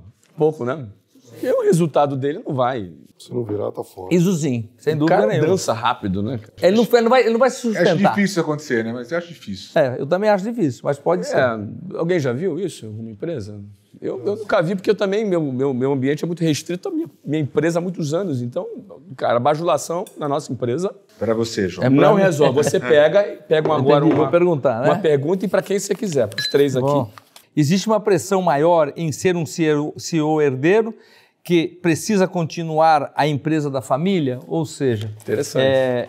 Eu tenho uma história, quer dizer, eu sou uma segunda geração, mas não na minha empresa, né? Eu não quis continuar empreendendo na empresa que era do meu pai, nas empresas que meu pai tinha. Essa pergunta aqui, eu acho que cabe... Eu vou fazer pro Adib, então, aqui, Boa. Porque também eu sei que Adib, que é a segunda geração. Ele tá, na verdade, na segunda geração, então ele está diretamente ligado porque a primeira... Tem pressão? A terceira já está. A terceira já está. E eu falo assim, que eu não tenho herdeiro, eu tenho sucessores. Acho que é a primeira coisa que eu deixo bem claro isso. Eu não formo herdeiro, eu formo sucessor. O meu filho pode ser herdeiro. Mas se ele quiser sucessor, ele vai ter que fazer alguma coisa. E esse é o espírito que eu aprendi com meu pai. Você busca um sucessor, não um herdeiro. Ou você é herdeiro porque você já nasceu ser herdeiro. Mas você quer ser meu sucessor? Sim, mas você tem critério para ser o sucessor? Acho que é o dia a dia. O critério é o dia a dia. É o olho no olho, a cultura, o ambiente familiar. Porque o herdeiro, ou ele é o herdeiro único, ele tem outros herdeiros aí. Como é que ele vai se adaptar a essa sociedade? E se tornar líder, né? E como é que ele vai ser referência? Porque dentro do meu negócio hoje, sou eu e minha irmã que somos sócios, e nós temos, no total, 10. Dos 10, 4 são piqueiros. os outros 6 já são de 20 anos para cima, e os outros 6, os 6 trabalham na empresa. Cada um dentro de um perfil, onde a gente descobriu o perfil de cada um. E eles são complementares dentro de uma estrutura. Eles entenderam qual que é o processo. Quer ser herdeiro? Fique em casa, zero problema, tem o direito. Quer sucessor? Vamos entender o nosso negócio. E essa escola a gente está indo bem, tá? Porque a base veio forte. Meu pai tem, eu já tenho. Mas como é que eu faço para ter? E como é que eu faço para ter dentro do nosso negócio? Não é do meu negócio. O negócio é dele. Para isso ele vai ter que trabalhar 7x7, 24x4. Só que como é que eu pinico ele? Como é que eu jogo essa válvula? Você está entendendo? Que é a válvula que nós conseguimos ter, né? Perfeito. Entendeu? E eu consegui formar eles hoje. E como é que foi na tua história, Adib? Desde quando a sua gestão assumiu para hoje, o que você virou de ponteiro? O que a segunda geração trouxe para o negócio que a primeira geração fez? Qual foi o impacto que a tua geração trouxe? A primeira geração não estudou, a segunda geração, que é a minha, também não estudou, que é a minha da minha irmã, ok? E a terceira estudou até metade da faculdade. Complicado o tema. O tema é bem complexo, tá? Não tem problema, tá ótimo. É bem complexo. Então, quer dizer, João, você aconselha? Eu não aconselho. Você está querendo dizer que você fugiu da escola. Eu também fugi da escola. Entendeu? Eu fugi da escola, me adaptei que eu fugi da escola e fui fazer a escola da vida. Fez a escola da vida. Fui entender a escola da vida. Perfeito. Meu pai deu oportunidade para eu entender a escola da vida. Ótimo. E a escola da vida você tem 2 caminhos, ou o caminho do mal ou o caminho do bem. O que é o caminho do bem? Você vê do teu negócio, com a tua aptidão, e o que você pode fazer do teu negócio para poder conquistar os teus sonhos. Esse foi o primeiro aprendizado que meu pai fez. Está aqui, nós temos uma indústria farmacêutica pequenininha, 30 funcionários, setor é desse tamanho. Quer trabalhar? Quero trabalhar. Onde você vai trabalhar? Eu quero trabalhar com vendas. Você conhece pessoas? Não, eu não conheço pessoas. Você não quer estudar? Não, eu não quero estudar. Então eu vou te botar para fazer um curso técnico de contabilidade. Sabe por quantos anos? 15. Foi aí que eu aprendi a fazer conta. Então, já conseguia conversar com as pessoas, aprendi a fazer conta, eu tinha um produto, sabia do potencial, fui para o campo. E aí a gente começou a fazer essa empresa de conquistar sonho. Aí, de repente, a gente começou a se enriquecer, certo? Há 10 anos atrás, a CIMED era a 36ª farmacêutica do Brasil. 36ª. E você já era CEO? Eu nunca fui CEO, eu sempre fui vendedor. Sim, perfeito. Eu fui CEO no sentido, quando eu sou órfão de pai e de mãe hoje. Você tá entendendo? Morreram muito cedo. Então, a partir do momento que eles morreram, eu acabei assumindo tudo e a vida foi me levando. Quantos anos atrás? Meu pai morreu foi no ano passado, mas meu pai já tinha saído da empresa em 2016. Minha mãe ficou durante muito tempo doente. Então, o que uniu a família foi a doença da minha mãe. Perfeito. A doença da minha mãe não destruiu a família, muito pelo contrário, uniu a família, porque tinha, sim, um problema. As dificuldades unem, né? Você estava falando aqui antes da... Que tinha um problema. A partir do momento que você tem um problema, você olha para o outro lado. E aí a gente começou toda essa transformação dessa molecada hoje. E cada um dentro do seu perfil. O Adib, meu filho, que é o mais velho, tem o perfil, ele é um cara mais centrado. A Juliana, que é da minha irmã, é mais teórica, entendeu? Minhas duas filhas são mais marqueteiras. Vai encaixando as pessoas. E o que eu falo para os meus principais executivos, João? Trate os meus filhos como fossem dos seus filhos. E você trate os executivos como fosse o seu pai. E você tem quantos funcionários hoje? 5 mil. Então saiu de 30, o projeto lá que teu pai começou, e agora 5 mil funcionários. Na verdade, crescimento de milhares de %. E vocês já falaram, por isso que aqui a história é até assim, ó, o maior ativo de uma empresa hoje são as pessoas, são os funcionários. Entendeu? Então, essa soma de tudo isso, mais o tempero da família, não tem como dar errado. E você sentiu a pressão? E essa é a pergunta core. Essa pressão. Então, cara, eu vou te falar um negócio. Meu pai nunca me deu pressão. Você não sentiu nenhuma pressão? Para você foi natural. Isso, né? Para mim foi natural. Nunca fui um cara que eu tinha obrigação de fazer aquilo. E nem a preocupação, a pressão do julgamento de outras pessoas também. Tão pouco. Você estava ali, ó, seguindo o teu caminho. Eu acho que essa clareza foi que facilitou eles também, né? Sensacional. Acho que o papel nosso é como é que eu perigo eles a estarem dentro do meu negócio e não mandar, né? Ninguém manda nada hoje em dia. Ninguém manda nada. Principalmente para esses jovens hoje que o propósito é muito maior do que o salário hoje. Sensacional, Adib. Deixa a tua perguntinha pra galera aí. Vamos lá. Vou fazer para você, Flávio. Pode ser? Vambora? Pode ser? Que tipo de CEO gestão não funciona mais? Essa é nervosa. Por isso que eu perguntei para ele, né? Já que ele tinha convidado, né? Ainda bem que você não perguntou pra mim. Ô, João, ainda bem que você não perguntou pra mim. Os caras mandaram. Na hora que eu li, eu falei, opa, deixa eu ler. Os caras mandaram na canela pra mim agora, né? Olha. Vamos ver se ele é bom mesmo. Ele que é o chefe aqui, pô. Ele fez as perguntas?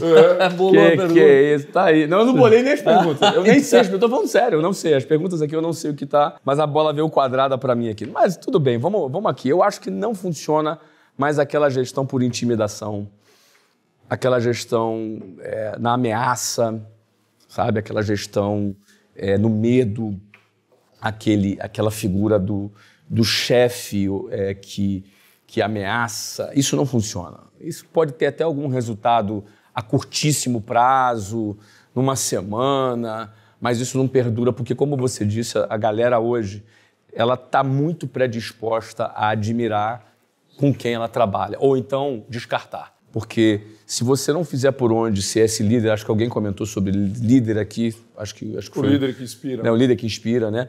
As pessoas estão muito predispostas a admirarem uma trajetória justa, eles estão muito mais predispostos a admirar alguém que é humilde do que alguém que é arrogante, estão muito mais predispostos a admirar alguém que é justo do que aquele cara que é opressor dentro do ambiente, prepotente, não é verdade? Então, acho que essa nova turma é boa. É boa essa nova turma. Eu não tenho críticas à nova geração. Muita gente critica a nova geração.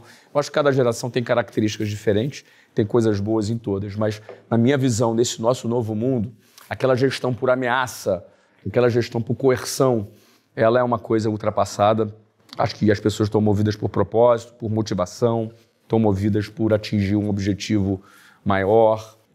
E se elas puderem, se elas enxergarem que dentro da sua empresa ela vai atingir esse sonho dela, ela dá a vida pela tua empresa. Porque a tua empresa virou um veículo para ela atingir o sonho dela, né? A tua empresa virou um meio para ela atingir o propósito que ela quer realizar na vida dela. E acrescentando, eu acho que é muito importante o CEO da empresa, né, a direção da empresa, expor qual que é o propósito da empresa, para virar o propósito dela, o propósito da empresa também, porque é o lado profissional. Então é muito importante que você leve isso para a sua equipe e muito importante que você leve isso para as pessoas que estão ali com você, fazendo parte do seu negócio. Ou seja, elas trabalham por propósito, você que falou, né, de propósito. Então é exatamente isso. Então é importante. Elas estão predispostas a isso. Então, se você não passa para ela aonde você quer chegar com a sua empresa... Você já desmotiva a pessoa. A pessoa não sabe para onde ela vai, então ela fica sem saber onde ela vai e ela vai procurar algum lugar que ela ache isso, independente do salário, independente de qualquer coisa. E essa escola vai do tamanho que for o teu negócio, né? Porque quanto maior é mais complexo, né? Você implantar a cultura numa empresa grande é muito complexo. É bem mais complexo. É muito complexo, porque cultura é formação todo dia, e a maioria das empresas hoje não é isso não. Principalmente as nacionais, tá? As multinacionais, elas vêm de cultura muito forte. As nacionais, elas se perderam um pouco. Agora é que elas vêm olhando o RH como sim uma área não só de um departamento pessoal e nem uma área de tratamento de coaching ou de... Não. Como é que a gente realmente envelopa essa cultura dentro do negócio? Muito bem, então agora é minha vez de pegar a pergunta aqui, né? Eu vou mandar para você, meu querido. Marcelão vai responder: o CEO tem o poder de salvar ou acabar com uma empresa? Olha, Flávio, eu acho que é primordial isso. Acho que está na mão dele isso, né? Acho que hoje, ainda mais nós passamos por um momento muito difícil. Era o momento da gente segurar. Certo? Só que nós da Facchini não fizemos isso. Nós tínhamos dinheiro em caixa, continuamos a investir. Por quê? Isso durante a pandemia, você diz? Isso sempre é assim. Nós crescemos na crise. Porque todo mundo trava, todo mundo para. Nós não, a gente continua investindo para quê? A hora que acabar a crise, nós vamos sair muito mais forte. Eu acho que esse ponto, acho que todos daqui fazem a mesma coisa. Acho que as empresas boas não travam, não pode travar. Tem que ter, claro, fluxo de caixa bom, controle financeiro bom, para quê? Para a hora que precisar do dinheiro, tá lá. Mas não travar a hora que parar. Por quê? Porque a hora que, se você continuar investindo, melhorando o teu produto, inovando, a hora que acabar a crise, você vai sair muito mais forte. Aí outro ponto, parar, quebrar. Se por acaso você travar a empresa, mandar todo mundo embora, até os bons, aí você vai quebrar. Acho que, como a gente falou aqui, a nossa empresa depende das pessoas. Tem que estar as pessoas boas. E normalmente as pessoas boas são caras. Então, no momento que precisamos dela, elas têm que estar lá. Acho que isso a gente tem que fazer. Não os ruins. Não parar de investir no momento ruim e continuar investindo no bom.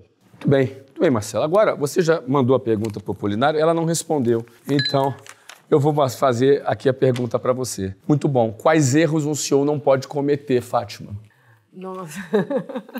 Que erro ele não pode cometer? Eu acho, olha, pode parecer estranho, mas é não seguir a intuição. Muitas vezes eu falo, tem alguma coisa errada ali. E tem. Então ele não pode cometer esse erro de largar. Não, ela tá rodando.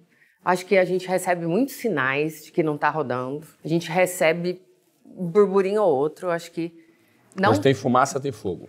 Ou você tem que pelo menos olhar que alguma coisa tem. Mas é os sinais que a gente não pode cometer o erro de achar que tá tudo rodando bem. Porque muitas vezes é essa liderança que eles falaram, que é a sua presença, que quer falar comigo, não adianta. Quer falar comigo, quer desenvolver o assunto, quer trocar. Então, se afastar também completamente. Tem a porta aberta para todo mundo Tem que ter entrar. a porta aberta, tem que ouvir. Então, esse é um erro que você não pode cometer. Achar que está rodando, se afastar e fazer outra coisa. Acho que tem que estar muito presente no dia a dia. Acho que o principal erro é achar que tá indo tudo bem, agora eu posso relaxar. E eu escuto às vezes das pessoas, não se preocupa aqui. Ou eu brigo muito quando eles falam assim, quando alguém fala pra mim, não, porque aí falaram que não era pra passar pra você esse problema. Nossa, eu fico muito brava. Eu falo assim, como que não é pra passar pra mim esse problema? É pra passar todos os problemas pra mim, se ninguém conseguir resolver. Para não te incomodar. É porque às vezes vem pelo cliente, entendeu? É a marca que me liga e fala, como é que esse talento não entregou? Eu não posso estar a Deus darado o que está acontecendo. Então, hoje, lá na Mind, por exemplo, eu tenho 400 artistas, eu estou nos 400 grupos. Eu não leio tudo, eu já criei uma rotina dinâmica. E eles falam, não, vai entrar uma pessoa nova, não é tão grande, acho que você não precisa estar no grupo. Preciso, sim. Então, eu acho que o principal erro é você achar que, tipo assim, agora onde eu tô, eu não preciso mais. Óbvio que você prioriza coisas diferentes, a sua atenção vai desenvolvendo diferente, mas eu acho que a presença, você ser visto como uma pessoa líder, é muito importante. A hora que não te verem mais... Ou seja, um erro que não pode cometer é não estar presente, abandonar. Essa ausência. Ou isso, era muito presente, em vez agora de ninguém delegar, mais vê. é delargar. Ninguém mais isso é um erro. vê. Aí antes tinha um monte de ideia, não tem mais. Aí você não é mais o líder lá, você não é mais o CEO. Já foi para outra pessoa, ou já não tá com ninguém. Uma pergunta genérica aqui para os 4. Vocês têm agenda fixa com os executivos de vocês? Ou vocês, cada semana, a tua rotina é diferente? Ou você tem assim, toda segunda eu falo com o financeiro, toda terça eu falo com o comercial. Você tem horários assim específicos semanais, uma agenda de reuniões? Ou isso vai fluindo normalmente de acordo com a necessidade ao longo do mês? Como é que é cada um de vocês? Fica à vontade. Eu tenho minha agenda fixa segunda e terça. Tenho realmente os horários das reuniões, se eu vou viajar de uma fábrica ou outra. Entendi. Sempre assim. Então, segunda e terça você tem uma agenda fixa de reuniões com alguns executivos. Com negócios. Depois você viaja? Não, aí eu viajo, aí quarta, quinta e sexta tá aberto. Aí eu marco as reuniões. Aí você... Aí é o dia a dia, né? Interessante. Vou marcando as reuniões, vou viajando e tal. Mas segunda e terça é marcado, tá certinho, é organizado. Quando eu não faço aquilo, eu me perco. Entendi. E você tem alguma agenda fixa, uma parte fixa, outra parte mais livre para você agendar? Eu não tenho uma agenda fixa minha, mas existe a agenda fixa da diretoria. Sim. Então, existe reuniões na segunda, tipos de reuniões na terça. Então, por exemplo, reunião de vendas, que é uma reunião importante. Toda terça-feira, porque consegue pegar todo o fechamento. Mas você participa? Eu participo sempre que eu posso. Nessa de venda, por exemplo, eu participo 90%. Tá. Mas essas reuniões existem independente de eu estar confirmando a minha presença ou não. Ou seja, os comitês, tem comitê de produtos. Perfeito. Todas essas reuniões estão acontecendo. Eu participo quando eu estou na empresa. Certo. Ou seja, eu não deixo agendado, eu não sou escravo dessas reuniões. Perfeito. E eles não podem esperar eu estar presente para que a reunião acontecer. E quantas pessoas se reportam a você diretamente? 8 pessoas. Ou seja, dos seus quantos funcionários no total? De 3 mil e qualquer coisa. De 3 mil e poucos funcionários, 8 reportam direto para você. Só 8 reportam a mim. Tá. E quantos para você? Putz, eu nunca fiz a conta. Não, mais ou menos. Mas uns 12, eu Uns acho. 12. Os 12 discípulos. Isso, 12 se reportam a você. Mas eu não sou Deus, não. Não, imagina. Não que eu não converse com mais do que isso, né? Eu estou falando você pessoas... conversa com quem você quiser, exatamente, mas 8 é direto contigo. 2 são pessoas E você tem reunião fixa assim? 2021 a gente se transformou numa SA. Tá. E aí, uma das coisas que a gente definiu muito foi o modelo de governança, para a gente entender Certo. se era isso que a gente queria para o futuro nosso. Então, desde 2021, porque o vereador é aquele que ele fala que ele tem agenda, mas ele não tem agenda. Sei. Certo? Você marca o cliente, o cara enrola, demora, tem que desmarcar, não é isso? Isso mesmo. E eu fui criado na rua, então eu sou um cara Universidade da Rua. meio desorganizado com agendas, mas aí desde quando começou essa governança, eu tenho meu ritual sim. Certo. E Seus quantas rituais. pessoas reportam para você? No máximo 10, 12. No máximo 10, 12. 12. Eu estou por dentro de tudo, a gente divide Sim. as funções, mas de reporte direto no máximo 10, 12. Certo. E E você? é intensa. Tem reunião direta, você? Eu tenho algumas, mas é como ele falou, tem as reuniões, tem que ter as reuniões comigo ou semigo. Então eu tento fazer assim, faz a reunião comigo ou semigo, eu apareço, às vezes eles sabem que eu vou aparecer, todo mundo sai se coçando, né, pra tipo assim, ai meu Deus, aquilo que não foi resolvido tem que ser resolvido agora. Mas eu procuro não ter uma que é só comigo. E quantas pessoas reportam para você diretamente? Quantos executivos, gerentes que se reportam para você Eu diretamente? acho que também uns 12 diretores que eu tenho. Tá. E se reportam a mim direto. Mas algumas tarefas da empresa eu sou muito presente, tipo curadoria de nomes. Tá. Eu aprovo todas as curadorias. Tá. Aí você tem que sair da curadoria. Não adianta, eu não achei ninguém Não, que vê uma curadoria. Você acha que isso é uma como eu atividade vejo. estratégica. E eu acho que é um pouco o coração da concentra. empresa. Isso. Porque é quem você está contratando para entregar a venda que você prometeu. Perfeito. E aí eles brigam comigo, que eu aprovo todas as curadorias. Mas é isso, eu gosto, gente. Eu gosto de ver Excel, eu gosto de ver planilha financeira. Deixa eu lá fazendo o que eu Flávio, quiser. todo mundo tem os 12 apóstolos, só o João que não. É o João. Mas eu tenho para dizer, eu tinha muito mais. E aí há alguns anos atrás, acho que uns 10 anos atrás, eu ouvi e fui ler um pouco a respeito que a pessoa não é eficiente quando ela conversa ou fala ou lidera mais do que 7, 8, 9, 10 pessoas, né? Teorias, né?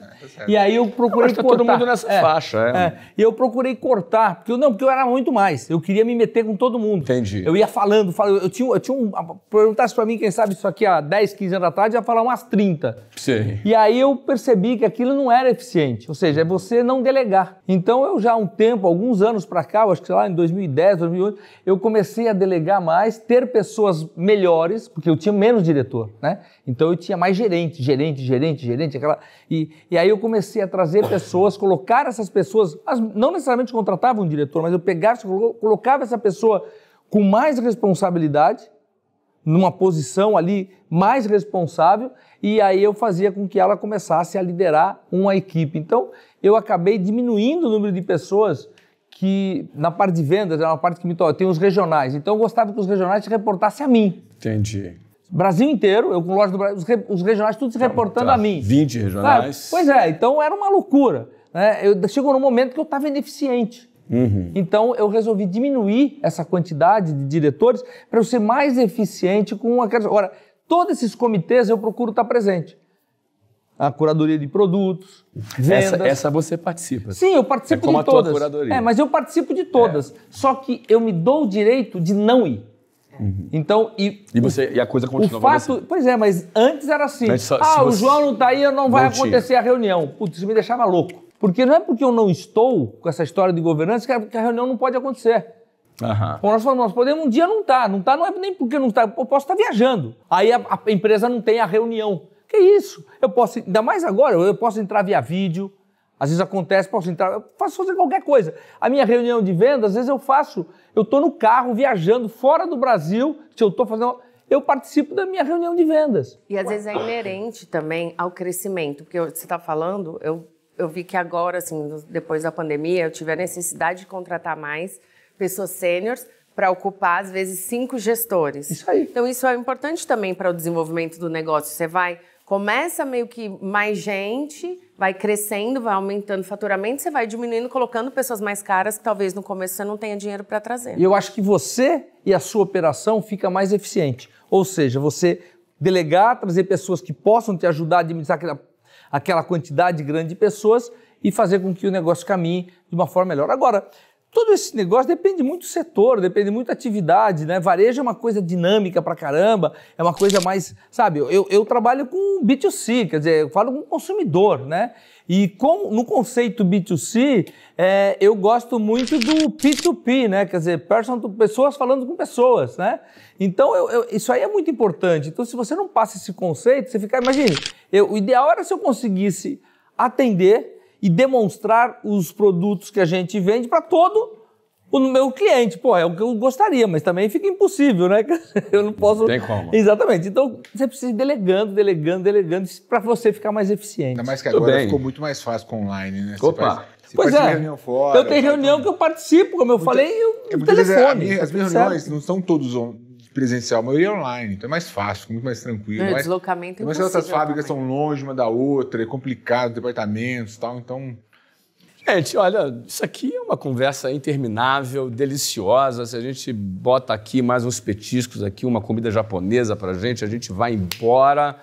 E você certamente aproveitaria se esse programa fosse mais longo, mas a gente precisa acabar, a gente precisa terminar aqui. E a gente agora vai fazer o fechamento. Mas antes, deixa eu falar, eu tenho 2 dias de agenda fixa também na minha semana, que é geralmente a quarta e a quinta-feira. E os outros dias, a minha agenda ela não é fixa. Vai depender do que está acontecendo no mês, na semana, no momento. E eu penso que essa liberdade é importante. Você ter essa liberdade na sua agenda.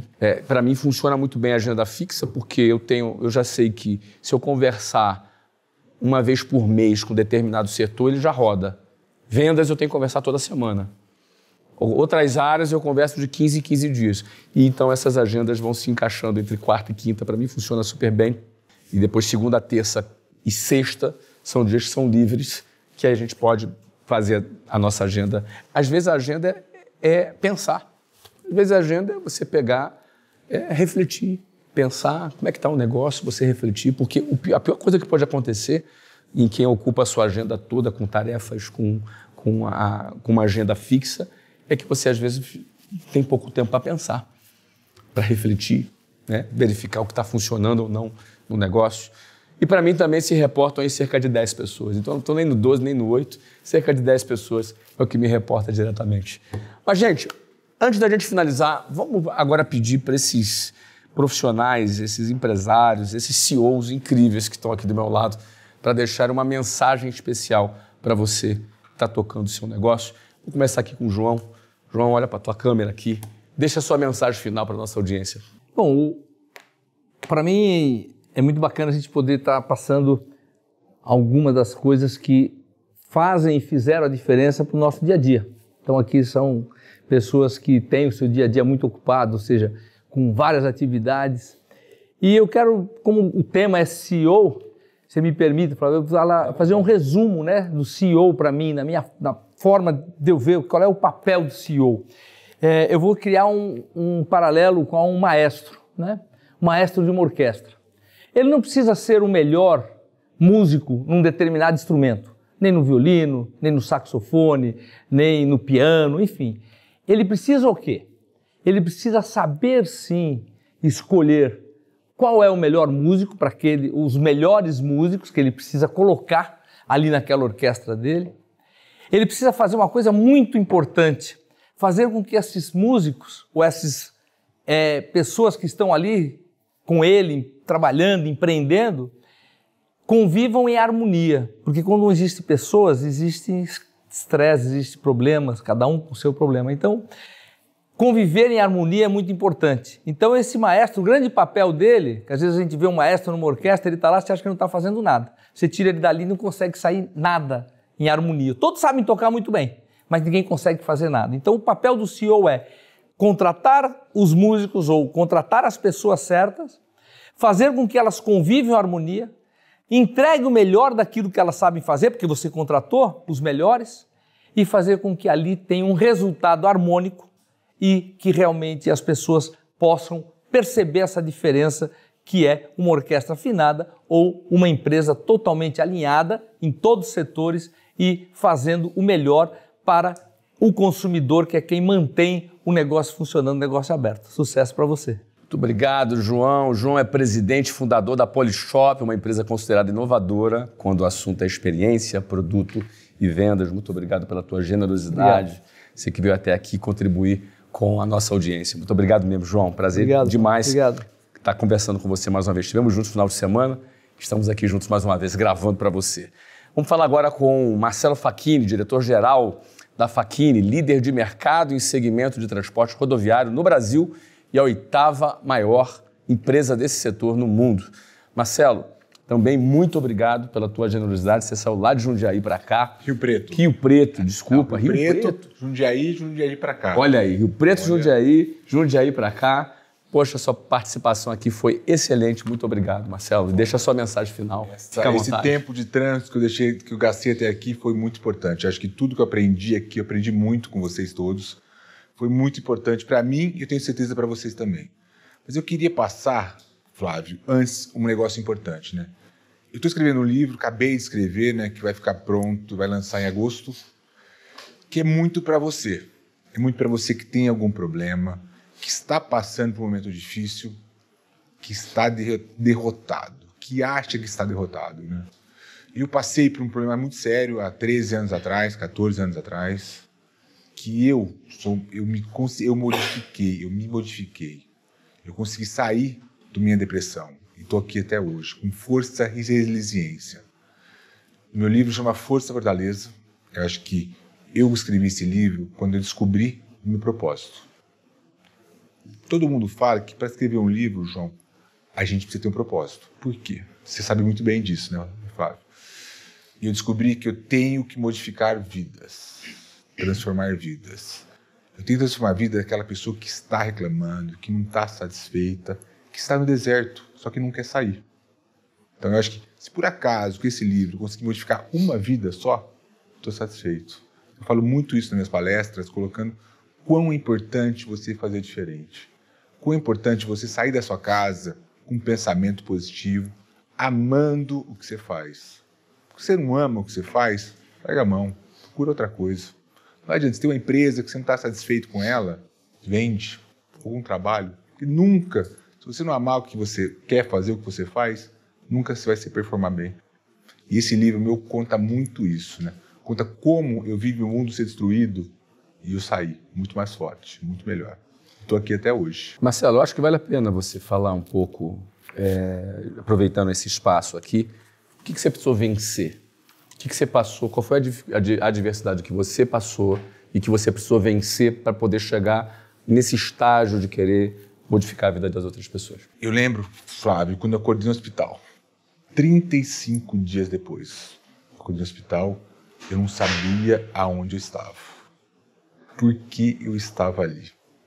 Eu acordei no hospital sem saber o que tinha acontecido comigo. Eu era recém-pai. Meus filhos tinham 30 dias de vida.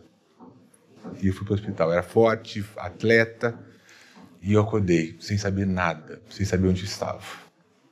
Eu não tenho noção o que me marcou. O que eu fazia? Eu chorava. Por que eu? O que eu estou fazendo aqui? Eu não conseguia mexer meu corpo nenhum. Além do acidente do TCE, eu tive chicote. E eu desaprendi tudo. Eu não conseguia escovar o dente. Imagina isso. Você não conseguia escovar o dente. Acidente de carro. De carro. Eu bati de frente com outro carro na rodovia. Imagina, 100 por hora eu, 100 o outro, 200 por hora. Imagina, não sobrou nada do carro. Não sobrou nada de mim. Eu morri ali. Poxa, você está lá, forte, você não consegue escovar o dente. Eu falei, putz, que loucura. Eu não conseguia mexer meu braço, minha perna. Meus filhos tinham recém-nascidos, nasceram prematuros. Olha só que história pesada. Meus filhos nasceram prematuros, com 7 meses. Foram para a UTI, por causa do pulmãozinho e tal. Ficaram 30 dias na UTI. O Luca quase morreu, infecção. Uma semana depois, eu sofri um acidente. Imagina, 2009 foi um ano lindo. Tua mulher é uma guerreira, hein? Minha ex-mulher foi forte, foi punk. Ela aguentou comigo, né? Ela conta que tudo que as crianças tomaram na UTI, a aveia, tal, eles ficaram não em coma, mas ficaram quietinhos, tal, com sonda. Eu também fiquei. Eles saíram da UTI, foram uma semana para casa, eu bati. Um dia depois do meu aniversário. dia 6 de março. Eu faço dia 5, dia 6. Nasci de novo. Aí é tudo, né? Aí eu desaprendi tudo. Força, fraqueza. Eu vi essas fotos que eu mostrei para vocês.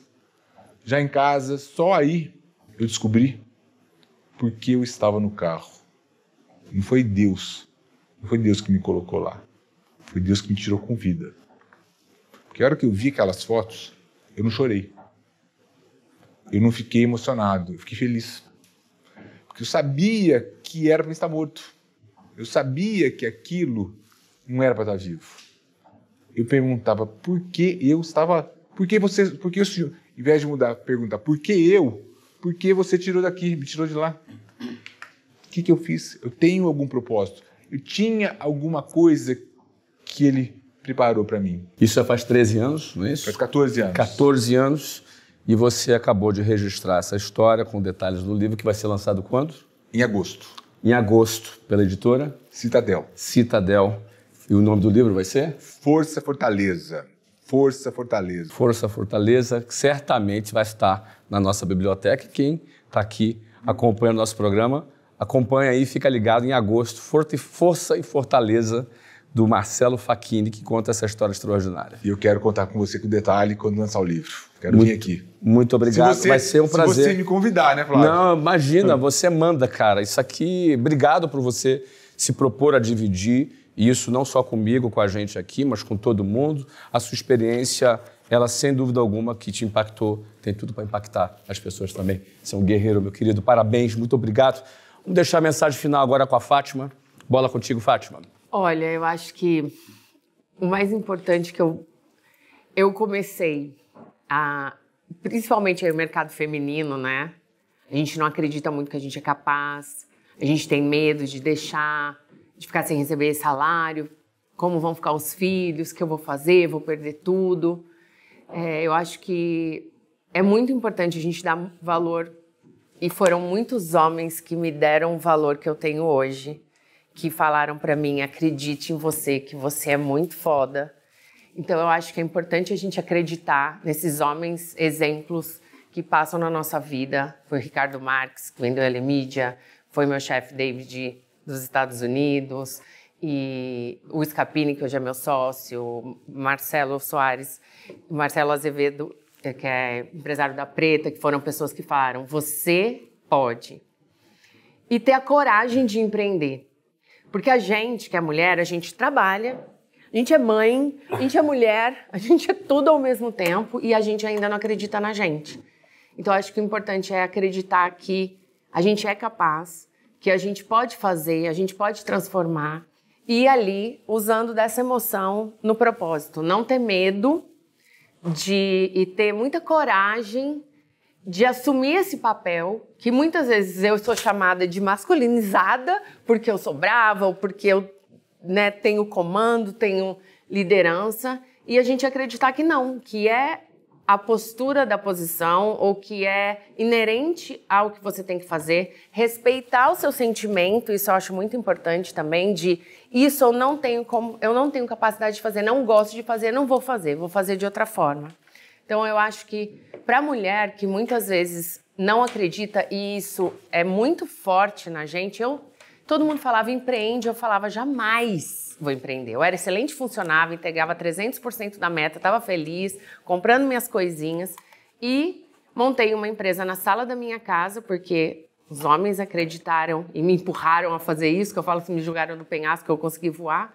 Hoje tenho uma empresa que é a maior do mercado, fatura 500 milhões no ano, 400 funcionários, sendo 50% pessoas pretas, a única empresa do mercado que tem isso. Então, eu pus meu propósito também do que eu queria mudar. E construir uma coisa que eu nem imaginava que eu ia chegar.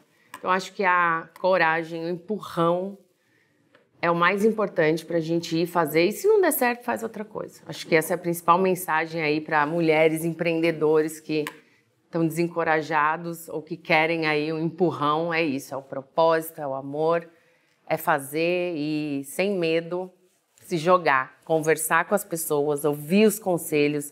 Tá aqui para mim é muito importante, agradeço a todos vocês, aprendi muito também. Sempre, como temos muito mais homens no mercado, aprendo muito com os homens e tento colocar aí minha pitadinha de lágrimas e risadas. Então, obrigada pelo convite, adorei. E para você que está aí, coragem e força. Obrigado, Fátima. Força e fortaleza. Força e fortaleza. Obrigado a Fátima Pissarra, CEO da Mind, a maior agência de marketing, de influência e entretenimento com mais de 400 talentos agenciados. A sua presença adoçou, alegrou e foi muito relevante aqui dentro do nosso papo do Conselho. É sempre muito bom encontrar uma mulher de fibra para ser nossa conselheira aqui para vocês também. Então, Adib, que é CEO do Grupo Cimédio, uma das empresas mais relevantes da indústria farmacêutica do país. Meu querido, sua mensagem final para a galera. Você também é um cara que quer impactar. Eu acompanho seu conteúdo. É um cara que quer impactar as pessoas, que sempre dá uma mensagem para cima. Esse espaço é teu, Adib. A sua câmera. Eu tenho um sonho de ser não só a maior, como a melhor farmacêutica do Brasil. E eu não vou ser sozinho. Eu vou ser junto com os meus funcionários. Porque o maior ativo que uma empresa pode ter para realizar os seus sonhos é cuidar e olhar de ver de como os seus funcionários enxergam aquilo que ele pode levar à empresa que ele trabalha. E eu sou um cara que... Eu tenho muito orgulho de falar que eu sou brasileiro. Eu sou um cara que eu levo a bandeira do meu país independente do que acontece. Eu tento, por meio do meu propósito, que é levar saúde e qualidade de vida, inspirar todos os brasileiros a sim ter um Brasil nosso do futuro. Eu super agradeço a oportunidade de estar aqui dividir esses grandes relatos, essas grandes escolas. E estou à disposição de todos aí, que quiserem me conhecer melhor. Lancei um livro também, que eu vou dar para vocês, que chama Meu Sangue Amarelo, que é uma cultura de um brand, de uma empresa diferenciada no setor que trabalha. E, Flavião, à vontade. Muito obrigado aí pela participação. Muito obrigado pela generosidade de todos vocês. Assim a gente vai encerrar aqui mais um episódio do Conselho. Eu também deixo minha mensagem para você. De repente você... Olha aqui, empresários faturando milhões, bilhões, pessoas com milhares de funcionários e tratam isso com essa naturalidade aqui que vocês viram. Pessoas humildes que vieram aqui com o seu coração generoso para transmitir seu conhecimento para você. E, eventualmente, você pode pensar que você está muito longe, está muito distante. E eu queria te apenas lembrar que todos nós aqui também tivemos momentos difíceis, todos nós aqui. Aqui o Marcelo rasgou o coração dele aqui, falando de experiências pessoais, que demonstram a nossa fragilidade e a nossa finitude como ser humano. Nós não somos melhores do que ninguém. Nós temos uma trajetória que foi feliz até esse momento e temos o nosso coração repleto de um desejo genuíno de querer contribuir com você, porque a gente sabe que não é fácil, a gente sabe que você é um herói. O empreendedor brasileiro é um herói que acorda de manhã, trabalha e às vezes passa momentos de dificuldade e, enfim, e às vezes muitos fatores que às vezes atrapalham o nosso trabalho, o trabalho de um empreendedor. Esse programa existe para poder te apoiar. Pessoas como essas que estão aqui, que venceram, que estão vencendo, que estão no topo, que lideram empresas enormes, dedicaram o seu tempo para contribuir para que você seja maior, para que você seja melhor. Bom, quando você curte esse vídeo, você ajuda essa mensagem mais longe. Imagine que tem muitos empresários que precisam ouvir toda essa mensagem aqui que você acabou de receber. Então, quer ajudar? Clica no like. E para você ter mais acesso aos próximos conteúdos, não deixe de se inscrever no canal. Acompanhe a gente na próxima semana que tem episódio novo. Até lá!